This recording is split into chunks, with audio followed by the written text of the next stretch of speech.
How you guys doing? Just going to do a little in-depth detail here on this 2019 Ford Transit. How do you get through the firewall? So let's take a look here. You can see right here, this is where I drilled our hole. I can fold this down. See back there? I would not go much lower than that because there's the strut tower on the other side. So you really need to be there. You could even probably cheat it up a little bit and it won't hurt anything. And on the other side of there, you'll have to pull some carpet away from underneath the dash and fish your arm up there, way up in there.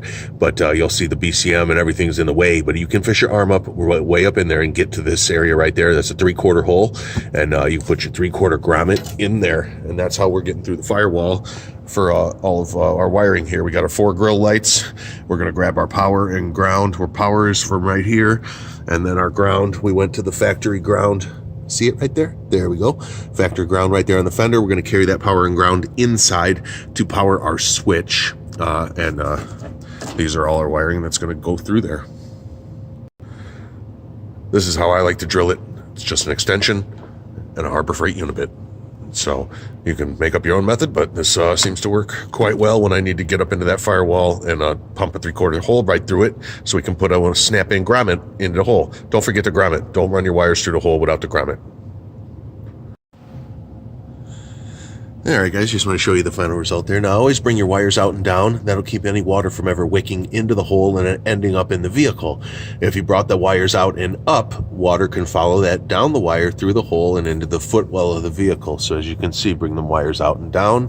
I elected to put the plastic grommet, of course, behind the insulation, snapped securely into the metal, the actual sheet metal of the firewall, and then I put the insulation back, and that way I wrapped some Tesa tape around it while there to make a nice snug fit by the grommet with that 3/4 plastic grommet. Let me show you the inside. Okay, so truthfully, there's no real way to show you, but I did find a way to sneak a peek through this OBD2 area right here. So I'm going to try to get the camera to focus up just so you can see where the actual thing comes through. Okay, see it right back there in the back left part. Let me try to hear.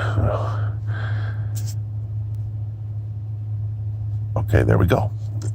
That is where the grommet, the hole that you drilled, see there the hood cable and the factory wiring loom to the upper right, that's where it's going to be coming through. So you pull back a little bit of the insulation there and you can reach up there and get to your wiring. You could drill a little larger hole if you were doing some kind of a large system. I would say you probably drill up to 1.5 inch hole there if you needed. So hopefully that helps you on a Transit van. Thanks for watching.